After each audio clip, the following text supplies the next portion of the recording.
Good morning everyone, it's Ecology Matters again with me Pat. And me Jeanette.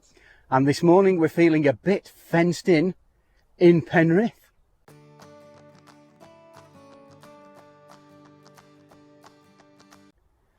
And when we're talking about being fenced in, this is the fence we're talking about. It's Harris fencing, something you're probably familiar with if you've worked on development sites or driven past new housing developments. It's a kind of a linked metal mesh fencing that's used to demarcate the site boundary. Why is it important here? Well, it's important because it tells us where we're supposed to be working, but also there's something about this fencing that's relevant to this site, because we are here to actually look for issues to do with great crested newts. And of course this fencing is very permeable and doesn't create any issues for great crested newts. So if there are things happening nearby, on the other side of the fence for example, we need to look at those as well. Now that I've locked Pat away, let me show you around the development site so that we can see what we're dealing with today. So this is the site. As you can see, not particularly interesting. It's a horse grazed pasture field. There's areas of ragwort, big patches of creeping thistle and dock, and short grazed areas of grass. So our first impressions of the site are not very interesting in terms of newts or any other ecological value, to be honest. But as with a lot of work that we do, we need to spend a bit of time researching beforehand, and we also need to delve a little bit deeper into the boundaries and adjacent areas. Is there anything here that we need to consider in relation to great crested newts? Could they be here on site? Could they be using the site at another time? And if so, what advice are we going to give to the developers?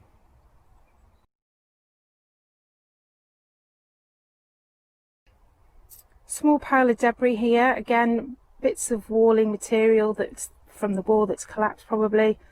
Also some pile of timber and logs left here for some time probably, now well established and now providing perfect refugia for newts to use if indeed they are here.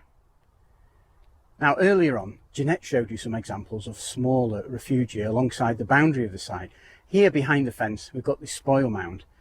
The reason we're making a bit of a fuss about this today and giving it a lot of consideration is that we're here to look for issues in relation to great crested newts, or to weigh up issues in relation to great crested newts. And in actual fact, having a big, loose, unconsolidated mound like this next door to a site that we're assessing potentially is an issue, because it's just the kind of place where you could imagine great crested newts using as a refugia, as a sheltering place at any time of the year. And therefore anything that happens on the development site that we're looking at or the adjacent spoil mound could be very relevant to us, and we need to give that our full consideration when we're making this type of assessment.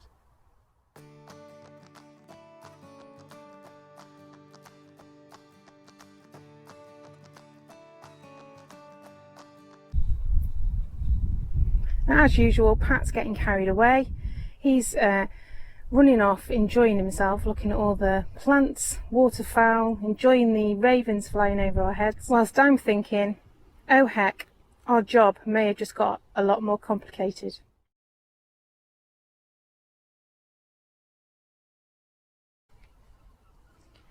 Just in case you didn't believe me when I said earlier that Pat just wanders off and goes and does all the fun good stuff, here he is, taking, albeit necessary photos, which we will be using in our report and helping us to make assessments, but he does often get to run off and do all the fun stuff. I can smell something really interesting over here. Sadly, it's not my lunch. Let me see if I can find what it is. There it is, water mint. Fantastic. Purple loosestrife, water mint,